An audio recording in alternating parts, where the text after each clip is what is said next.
Et nous sommes de retour au plateau pour la suite de cette émission. Nous abordons notre deuxième sujet. Nous parlons du Bénin. Yahi Boni accuse Patrice Talon d'exclusion systématique de l'opposition. Mais avant de parler du Bénin, on va faire un dernier tour de table sur le Cameroun, puisque vous aviez encore des choses dans la gorge avant qu'on ne marque la pause.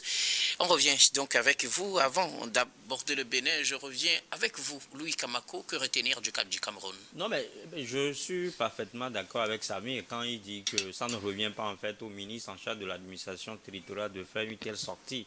Mais sauf que je suis tenté de le dire qu'ici, nous parlons des élections et dans le cadre du contentieux électoral, il est souvent difficile en fait à l'autorité ou bien au procureur de se tout saisir.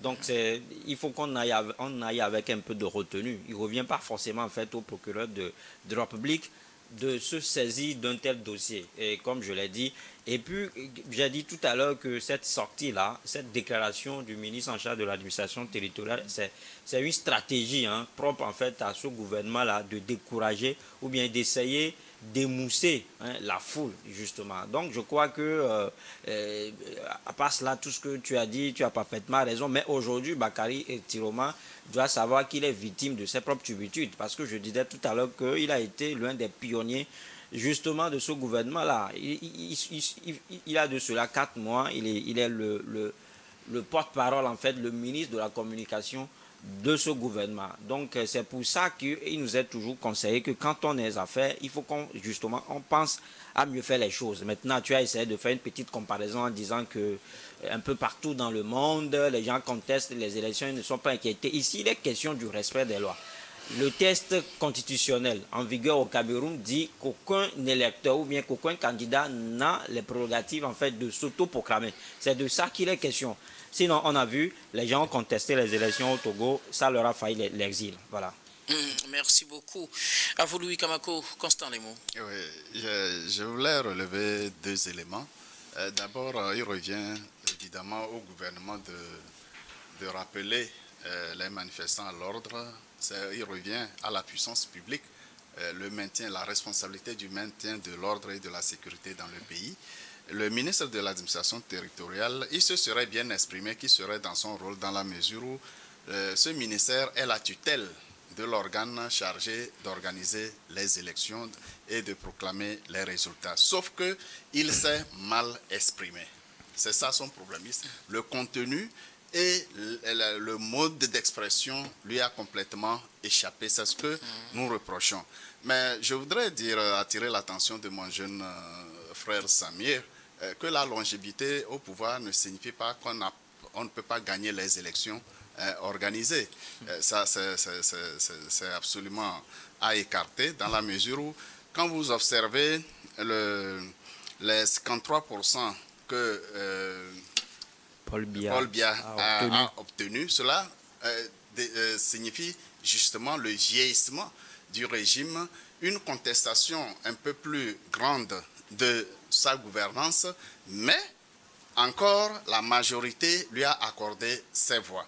Je rappelle que Issa Tiroma, loin de le proclamer, vraiment il faut vraiment prendre ce qu'il dit avec des pincettes, nous disons et répétons, il n'y a pas longtemps qu'il était au gouvernement, donc connaît très bien le système. Alors, quand il se proclame élu, ça ne veut pas dire que parce que Paul Biya est vieux, alors lui il est élu. Non. Il faudrait qu'il publie de bout en bout les procès-verbaux des bureaux de vote qui lui donnent la victoire.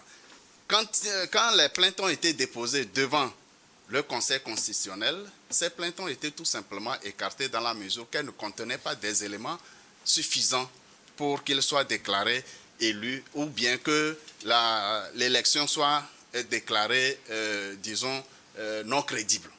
Dans ce cas, nous prenons avec des pincettes les déclarations de Issa Tiroma et l'institution légale pour proclamer les résultats. La fête, il revient aux potentiels candidats aux différentes élections au Cameroun de réclamer la clarification du code électoral et de l'ensemble du circuit électoral pour que tout candidat puisse être satisfait de comment l'élection se déroule et que les résultats ne soient pas contestables. C'est le plus important. Il ne s'agit pas de soutenir un candidat ou bien un autre de par l'âge qu'ils ont. Merci beaucoup. À vous, Constant Lemou. Samirou Rossama. Ben écoutez, docteur, je pense qu'il est important que nos téléspectateurs qui nous suivent soient éclairés sur un certain nombre de choses. La première chose que je voudrais faire rétablir, c'est que quand vous prenez la situation au Cameroun, ceux qui sont des acteurs donc, du processus électoral, vous avez d'abord le ministère de l'Intérieur. Ce n'est pas ici vous avez la Commission électorale nationale indépendante qui organise et supervise. Ce n'est pas la même chose. Le ministère de l'Intérieur est le chef de file du processus électoral au Cameroun. Et vous avez l'ECAM qui est une commission nationale de recensement des votes. Et ensuite vous avez le Conseil constitutionnel qui est l'arbitre du contentieux électoral et donc de la proclamation définitive donc des résultats.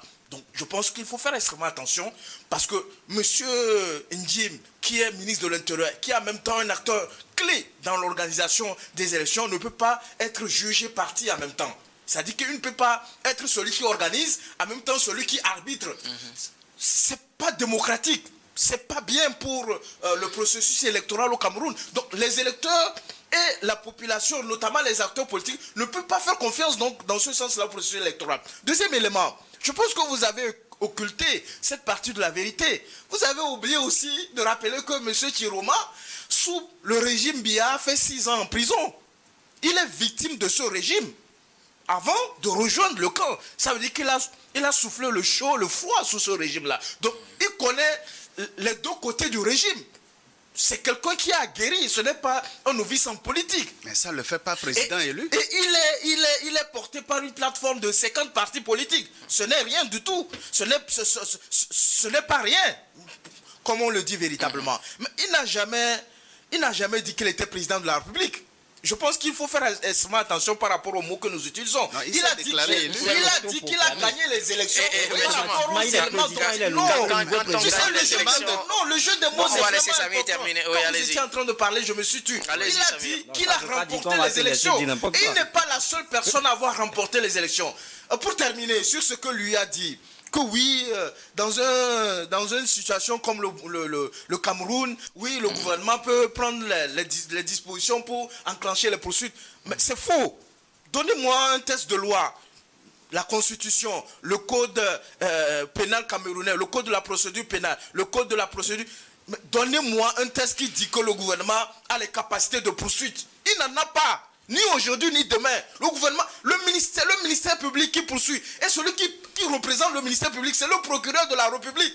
Attention, il ne faut pas raconter des énormités. Il faut faire extrêmement attention aux mots que nous utilisons. Donc ce qui se passe au Cameroun, je pense que c'est une caractéristique. Je le dis et je le répète. Monsieur Guillaume, ce qui se passe au Cameroun, c'est une caractéristique de la dictature. Quand vous restez longtemps au pouvoir, ben, vous conventionnalisez un certain nombre de pratiques et qui deviennent pour vous des lois. C'est extrêmement dangereux pour l'avenir démocratique de nos pays. Merci beaucoup. Ça, c'est votre avis personnel.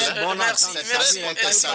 On va passer. Il est très bon à écouter quand il parle des pays où il y a vraiment la dictature. On va quitter le Cameroun pour aller au Bénin et ou bien analyser à présent les propos de l'ancien président Yayi Boni après son tête-à-tête, il y a cela quelques jours avec le président Patrice Talon. Yayi Boni, suite au rejet définitif de la candidature de leur candidat à l'élection présidentielle, s'est prononcé. Pour lui, le président Talon fait tout pour écarter systématiquement l'opposition, sauf pour les législatives de 2023, où il n'a pas fait cela. Selon Yayi Boni, depuis qu'il est arrivé au pouvoir, Patrice Talon essaye d'écarter tous ses opposants. Bon, on connaît quelques cas auxquels il fait allusion, mais nous allons essayer de décortiquer tout cela avec vous. Je commence par vous, Constant Lemou. Patrice Talon serait en train d'écarter tous ses opposants pour se donner la voie libre, mais le président Talon n'est pas candidat à ces élections. Oui, nous tentons de comprendre les propos de Yayi Boni sous l'angle politique, dans la mesure où on confond volontairement les difficultés de l'opposition à faire valider sa candidature, ou du moins la candidature de celui qui est désigné, et la volonté du pouvoir en place de l'écarter pour s'assurer de la victoire, et assurer la victoire au candidat du parti au pouvoir. Cela s'entend, je le répète, sous l'angle politique, puisqu'il n'y a aucun élément matériel permettant à Yahi Boni de porter accusation contre Patrice Talon sous cet angle-là. C'est vrai, il y a eu vraiment des jeux sous-marins qui ont amené un député du parti de l'opposition à se désister, à invalider sa caution pour le candidat du parti de l'opposition. Bon, est-ce que c'est Patrice Talon qui a amené ce député à changer d'avis et à retirer son soutien? C'est un gros point d'interrogation, mais les politiques voient derrière cette situation la main de Patrice Talon. Ça peut se comprendre parce que Patrice Talon, évidemment, a besoin de faire élire son candidat, comment on l'appelait, Romuald Wadani. Monsieur Wadani, il a besoin de le faire élire, étant donné que c'est en réalité Wadani est le bras opérationnel de tout le régime de Patrice Talon. C'est celui qui a pu mobiliser les ressources financières nécessaires pour permettre à Patrice Talon de porter le niveau de développement du Bénin au niveau actuel et qui fait déjà une belle campagne pour le candidat au pouvoir. Seulement, quand on revient un peu en arrière, on se souvient des déclarations de Patrice Talon lui-même au lendemain de son élection au premier mandat, disait qu'il est facile. Il est très facile de se maintenir au pouvoir en instituant des grands électeurs et en mettant la main sur tous les grands électeurs pour s'assurer l'éternité au pouvoir. Et c'est ce qu'il a fait en verrouillant le système électoral par ces histoires de caution et en minorisant, en mettant toutes les stratégies en place pour minoriser la représentation de l'opposition au sein de l'Assemblée nationale. Bien sûr, même si ce sont des élections législatives, il y a toujours un mécanisme pour se tailler la part belle et Patrice Talon l'a très très bien réussi. Au niveau des maires et autres grands électeurs, eh bien, l'opposition n'a pratiquement personne. Dans ce cas, l'opposition n'a que la limite minimale pour faire valider sa candidature et au dernier moment, le moment le plus important, eh bien, un élu du parti au pouvoir s'est retiré pour mettre en difficulté et invalider la candidature du parti démocratique. Donc ce n'est pas forcément Patrice Talon qui écarte systématiquement l'opposition. Pour vous, il y a l'un et puis il y a l'autre. Les politiques voient derrière cet acte la main de Patrice Talon. Ce n'est pas exclu, mais nous n'avons pas d'éléments matériels pour le prouver. Mais ce n'est pas exclu quand même, mais oui, sauf qu'il n'y a pas d'éléments. Mais Yahi Boni, l'ancien président béninois, lui pense que c'est son successeur qui fait tout pour verrouiller le système et qu'il est en train d'éroder petit à petit la marche démocratique que le Bénin a fait jusque-là, Samir. Ben écoutez, docteur Guillaume, la situation qui prévaut au Bénin m'attriste. Je suis peiné parfois même de me prononcer sur cette situation-là. Parce qu'en fait, quand vous faites la lecture de 2016 à 2026, mais le président Patrice Talon n'a jamais gagné les élections dans les conditions normales. Pourquoi dites-vous cela? En 2016, il a fallu le soutien à Javon pour pouvoir remporter les élections. Est-ce que c'est anormal? Mais monsieur Guillaume, justement, l'analyse que je suis en train de faire, quand vous dites qu'il n'a jamais gagné d'élection de façon normale, je ne trouve pas qu'avoir le soutien d'un candidat à une élection pour gagner soit anormal, Samir. Mais je dis dans les conditions normales. Le président Patrice Talon... peut-être, je ne sais pas ce que vous entendez par conditions normales. Vous voulez que je fasse une analyse de la situation? Bien sûr, allez-y. Ce sont mes opinions. Bien sûr. Je les assume. Mais les termes que vous employez n'engagent pas vous seulement. Allez-y, Samir. Mais écoutez, docteur, je pense qu'on ne va pas se voiler la face. On se comprend, mais soyez plus clair. Le président Patrice Talon n'a jamais gagné les élections dans les conditions normales.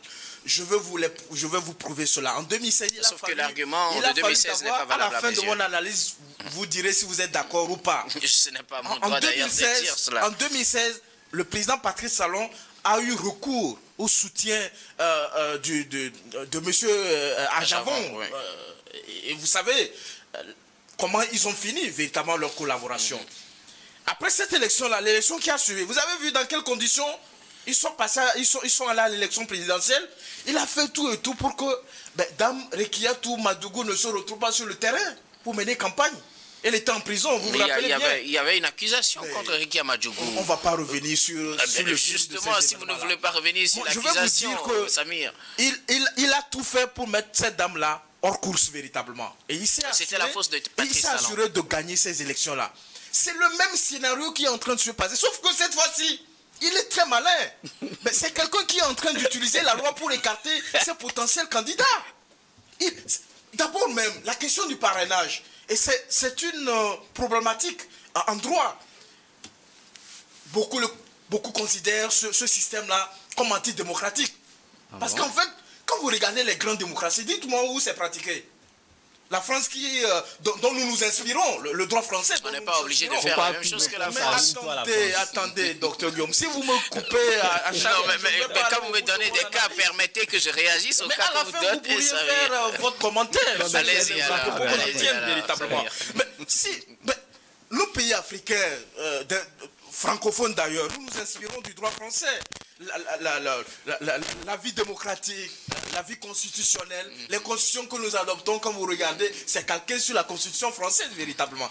Et donc la manière dont nous organisons les pouvoirs dans nos pays, c'est aussi calqué sur la vie politique en France. Et donc nous nous inspirons de ce droit-là. Et en France, il n'y a pas ça. Quand vous prenez la Côte d'Ivoire, là-bas, on dit qu'il faut aller recueillir un pourcentage donc, de potentiels électeurs. C'est-à-dire que c'est le corps électoral qui est la base. Là, je trouve que c'est encore plus objectif. Parce qu'en fait, vous avez un corps électoral qui peut aller jusqu'à 5 millions. On vous dit d'aller peut-être avoir 1% donc, de ce corps électoral. Quelque chose de 100 000 ou quelque chose de 15 000. Je ne sais pas trop. Ça dépend donc du nombre et ça dépend aussi du système dans lequel nous nous retrouvons. Donc aujourd'hui, les situations dans lesquelles la constitution même, qui est en vigueur au Bénin, a été adoptée en 2019, si j'ai bonne mémoire, ça laisse à désirer également. Il a tout fait pour écarter ses potentiels adversaires du débat parlementaire, véritablement. Et il a tout fait pour adopter cela. Aujourd'hui, il sait qu'en fait, le parti Les Démocrates, c'est un parti bien assis. C'est un parti bien organisé. Sinon, de quoi a-t-il peur, M. Patrice Talon? Puisque lui-même, il s'est engagé à quitter le pouvoir. Ben, il n'a qu'à laisser le jeu électoral ouvert. Qu'est-ce que vous reprochez à Patrice Talon pour cette élection? Mais là, il est en train de restreindre le pluralisme politique. Le pluralisme politique. En quoi faisant? Mais en appliquant de façon systématique cette politique d'exclusion. Oui, justement, c'est ce que dit Yahi Boni. Mais qu'est-ce que vous mettez dans cette exclusion systématique? C'est ce que moi je veux comprendre. Mais, docteur Guillaume, à moins que vous ne voyez pas la réalité en face comme moi, aujourd'hui, toutes les institutions au Bénin, la Cour constitutionnelle, la Sénat, la Commission électorale nationale, tous ceux qui sont impliqués dans le processus électoral sont inféodés au président Patrice Talon. C'est lui qui détient le système. Même dans son propre parti, vous avez vu les conditions dans lesquelles le duo a été choisi. D'autres sont sortis pour dire qu'ils n'étaient pas associés. Que c'est un choix du président Patrice Talon qui s'est imposé à tout le monde. Mais ils se sont pliés au choix du président Patrice Talon. Est-ce qu'on a le choix devant un dictateur? On n'a pas le choix véritablement. Patrice Talon est donc un dictateur. Je l'ai toujours dit sur votre plateau. C'est quelqu'un qui vient du secteur privé. Il n'a pas une carrière politique en tant que tel véritablement. Et vous savez comment on gère le secteur privé? Vous savez comment on gère une entreprise qu'on a créée? Monsieur Guillaume, je vous pose une question. Vous savez comment on gère? Guillaume, tu ne peux pas répondre à cette question. C'est-à-dire que lorsque je vous recrute dans mon entreprise, vous aurez le temps de réagir, lui, dans mon entreprise, et j'estime que vous n'êtes pas, vous ne faites pas ce que je voulais, ce que je veux véritablement, ben à la moindre occasion, je vous vire.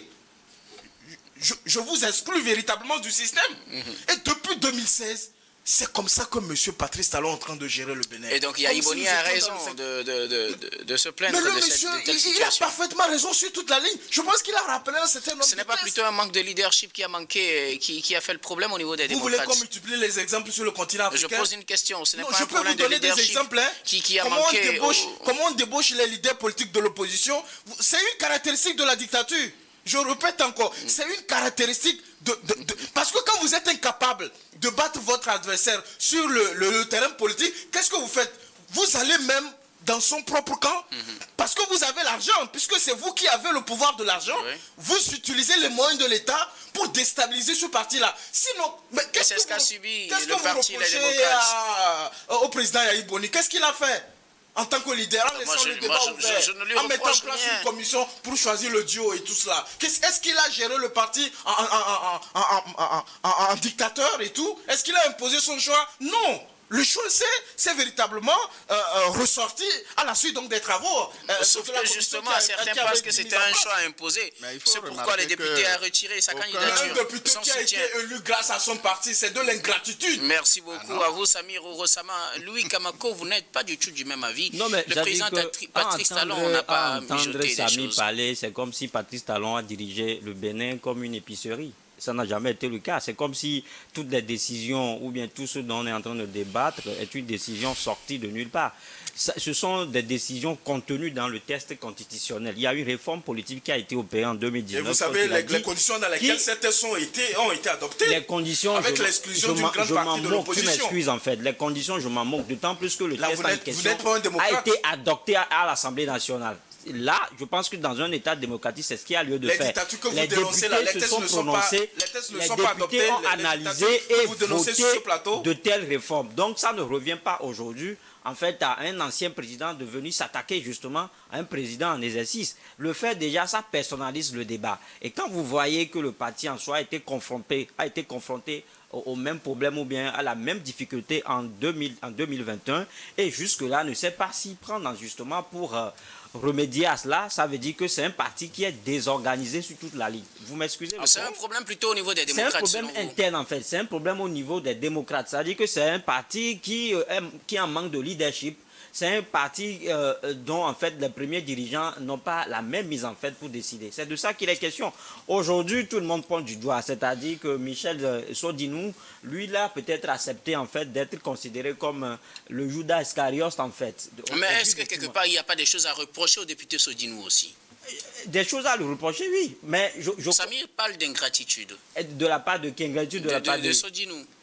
Mais en quoi est-ce qu'il est ingrat? Ça lui revient justement de ne pas soutenir en fait un candidat. C'est ça en réalité le jeu démocratique. Alors il y a un problème de fond que je voudrais poser. Voilà. Quand on dépose son parrainage pour le choix du candidat, surtout quand on le fait avant que le candidat ne soit choisi, on suppose que vous vous plierez à la décision du parti et peu importe celui qui sera le candidat, vous avez donné votre parole. Non. On ne retire pas sa parole en disant moi je croyais que ce serait tel et comme c'est pas tel, je retire ma parole. Est-ce que c'est pas aussi quelque part une question de morale? Non, je crois que là on est en train de fausser le débat parce qu'en soi ça dit que quand vous allez aux informations, ce retrait-là a été fait justement avant le dépôt de la candidature. Justement, le parti avait déjà collecté les parrainages à l'interne avant que le député Sodinou, quand il a vu que ce n'est pas son candidat qui a été, Paul Roumpé, qui a été choisi, il retire son soutien à son parti politique. Est-ce que là, il n'y a pas un problème? Non, ce n'est pas un problème, c'est un jeu démocratique. D'autant plus que même au camp de Patrice Talon, comme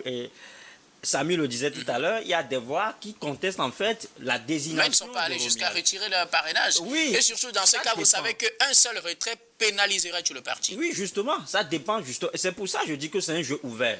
On donne la possibilité à tout le monde en fait de s'exprimer. Est-ce que finalement cette ouverture ne devient pas de l'anarchie? Non, c'est pas de l'anarchie. C'est un jeu politique. Et je vous dis, la politique, c'est pas pour les enfants de cœur. C'est un rapport de force après tout. Oui. Donc c'est pour ça, c'est-à-dire que quand on parle d'exclusion systématique, quelque part, c'est une accusation qui peut être vérifiée. Mais encore faut-il faut que savoir qu'en politique, tout est possible. Et je suis juste peiné d'attendre. Donc il n'y a pas d'éthique, il n'y a pas de morale en politique, selon vous? Non, la morale et l'éthique. Si vous dites que tout est la permis, morale il n'y a et pas l'éthique l'éthique dont vous parlez sont différentes en fait de la morale politique. de l'éthique que nous vivons dans la vie, dans la vie associative. Hein. La politique, en politique, tout est permis. Et quand vous voyez aujourd'hui le député en question, M. Sodinou, je crois que lui, il a juste décidé de porter ce chapeau-là. Mais derrière, il y a tout un réseau. Il y a tout un réseau qui se draine. C'est pour ça que je dis, le problème, il est interne. C'est un problème propre, en fait, aux démocrates que le président, l'ancien président Yahya Boni, n'a pas pu résoudre. Aujourd'hui, il aurait pu peut-être aller chercher la solution à ces problèmes, en fait, au sein du parti. Quel problème? Un parti qui est créé, ça ne fait même pas 3 ans. Un parti qui est corrompu. De problèmes. J'ai vu des partis qui sont créés à la veille d'une élection, mais qui sont allés aux élections, ils l'ont remporté. J'ai vu comment est-ce que le PASTEF est venu au pouvoir. On a vu comment est-ce que... Et PASTEF, ça fait 11 ans qu'ils PASTEF existent. fait 11 ans, mais le président qui est là actuellement n'était pas... On va revenir dans les débats rapidement. Il nous reste quelques secondes pour clore ce sujet. Oui, rapidement. C'est une question d'organisation. Aujourd'hui, Patrice Talon gagnerait mieux, Yahi Boni gagnerait mieux, justement. À reprendre son parti. À reprendre son parti en réorganisant le parti, en voyant qui est là, qui épouse les idéaux du parti, qui peut continuer à être franc, qui peut être fidèle aux idéaux du parti. Merci beaucoup. À vous, Louis Kamako. En fait, à Patrice Talon. Justement, vous voulez ajouter quelque chose, mais rapidement. Je voulais juste ajouter que nous déplorons tous le vagabondage ou la haute trahison du député qui a fait feu de tout bois pour justifier le retrait de son soutien, son parrainage au Parti démocrate. Puisqu'il avait déjà, le principe était acquis. Au fait, c'est à ce niveau qu'on voit un peu derrière la main du parti au pouvoir ou du puisque président. C'est la justice qui a c'est la justice qui a finalement, contre toute attente, en violation flagrante des tests, a validé le retrait de parrainage du député Sodino. Ça, c'est du vagabondage politique. Une seule phrase à ajouter. Ensuite, il faut reprocher le parti, les démocrates de Patrice Talon, de n'avoir pas un fief. Yahi Boni, pardon. De n'avoir pas un fief en tant que tel. C'est un parti dispersé. C'est vrai, ils ont des représentations partout dans le... dans le pays, mais il ne s'impose nulle part. Merci beaucoup. Une seule phrase à ajouter, si vous permettez, docteur. Je pense que lorsqu'on est militant d'un parti politique, on doit être caractérisé par la loyauté, la fidélité et le respect des décisions qui sont prises par le parti, même si on n'est pas d'accord avec ça. Merci beaucoup à vous tous pour vos contributions. Nous allons marquer la pause pour le journal, puis on reviendra tout à l'heure pour la suite de cette émission.